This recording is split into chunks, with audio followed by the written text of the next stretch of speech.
Face à la crise de l'emploi et à la hausse du coût de la vie, une initiative prometteuse voit le jour. Portée par le ministre Yves Kouarochabi, cette formation a touché plus de 300 jeunes dans la zone de la Pandjari, offrant une opportunité unique pour prendre en main leur avenir. L'objectif, favoriser l'auto-emploi comme une solution durable.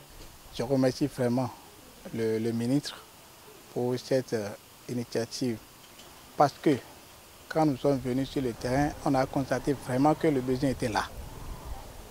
Parce que même avant notre arrivée, on a vu que les participants nous attendaient déjà. Là, on a compris que vraiment que le besoin était déjà là. Les gens étaient dans le besoin, ils nous attendaient depuis, nous sommes venus les voir. Et à part ça aussi, quand on a démarré, on a constaté que les participants se sont montrés assidus, ponctuels, et aussi ils posent assez de questions pour pouvoir mieux comprendre. Vraiment, ça me motive moi aussi en tant que formateur à donner plus encore, à aller loin dans ce que je fais, dans ce que je dis aussi. Aujourd'hui, l'expérience a montré que d'abord les études académiques seules aujourd'hui, ça ne donne pas grand-chose.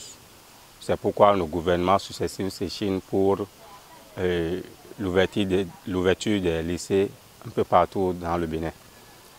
La formation professionnelle, c'est la seule issue pour la jeunesse de s'en sortir.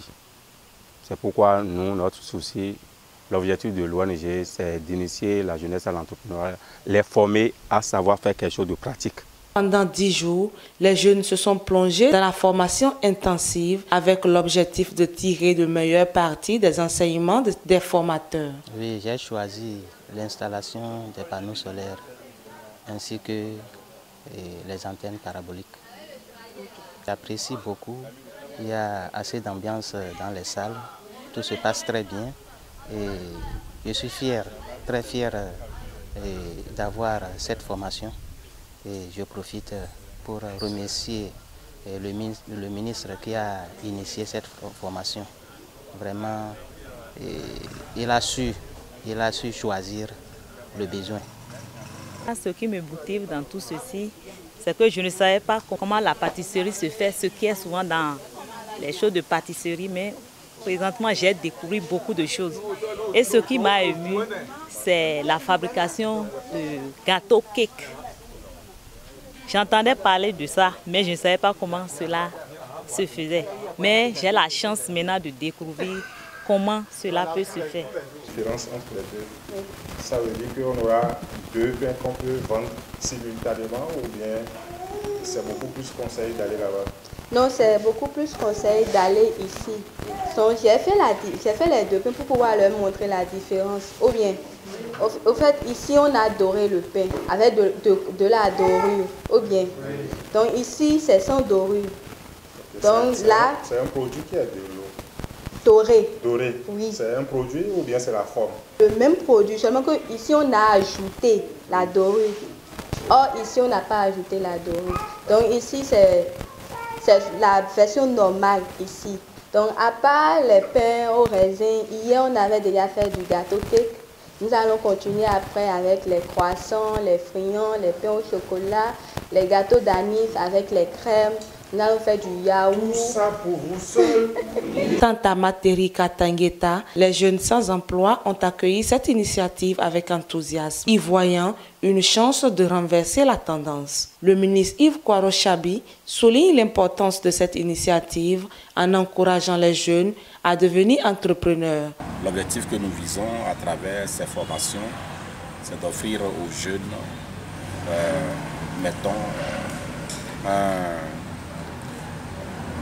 une profession.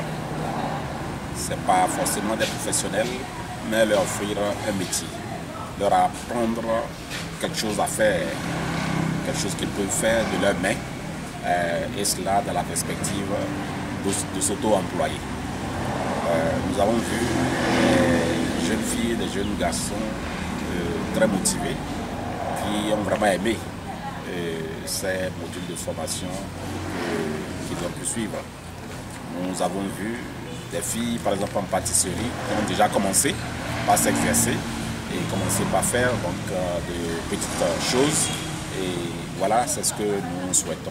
Le jour de la remise des attestations aux participants a été l'occasion de célébrer le succès de cette formation. Parents, amis, autorités et curieux ont assisté avec joie aux démonstrations des compétences acquises par les jeunes en seulement 10 jours. Les autorités à la fois communales et locales se réjouissent de cette initiative, la considérant comme un moyen de contribuer au développement de la localité, tout en offrant aux jeunes les activités constructives pendant les vacances et en dehors. Face à la crise d'emploi et à la cherté de la vie, nous devons faire preuve d'imagination, favoriser l'auto-emploi, constituer une solution durable. Et c'est cela qui justifie une telle initiative du ministre des enseignements secondaires, techniques et de la formation professionnelle, son Excellence Yves Kwaro-Chabi. Une formation qui touche plus de 300 personnes contribueront sans doute à sortir certains de la précarité. La formation s'est articulée autour de 3 modules clés: la fabrication du savon, la pâtisserie, le montage des panneaux solaires et d'antennes paraboliques. Ces compétences polyvalentes ouvrent de nouvelles perspectives pour les jeunes participants. Nous vous disons très sincèrement merci parce que désormais, nous pouvons dire que le taux de chômage dans la commune de Tanguéta à travers ces formations est en train de connaître une baisse. Bravo, messieurs les formateurs. Nous n'allons pas manquer de vous dire merci pour ces précieux moments que nous avons eu à partager ensemble au cours de ces formations. Au ministre, c'est vrai que nous avons bénéficié de ces formations qui nous ont permis d'accroître ou de relever le défi du chômage ou du sous-emploi, mais il reste beaucoup à faire car on dit tant qu'il y a à faire, c'est que rien n'est fait. Nous attendons de vous d'autres formations plus qualifiantes. Forts de leur nouvelle expertise, ces jeunes sont prêts à affronter le marché du travail ou à entreprendre en créant leur propre entreprise, influant ainsi leur espoir dans un contexte économique difficile. Il faut noter que ces séries de formations ont été possibles grâce au dynamisme du président de l'ONG Espoir d'Afrique en partenariat avec l'ONG Sœur Holy Service. Je pense qu'il y a 1 an, il avait animé une activité dénommée championnat scolaire. Et à la suite, les gens ont gagné des 3 fois. On a pensé qu'il faut évoluer avec le temps. Il va faire toujours le championnat, mais il faut donner quand même la chance à ceux qui n'ont pas pu évoluer ou ceux-là qui ont quand même reçu des diplômes académiques et qui n'ont pas encore d'emploi, de leur permettre d'avoir une petite connaissance. Ce n'est pas une formation académique, ce n'est pas une formation diplômante non plus, mais c'est une formation qui permettra à tous ceux-là qui ont pris part de pouvoir quand même avoir une petite connaissance et de se mettre à leur propre compte.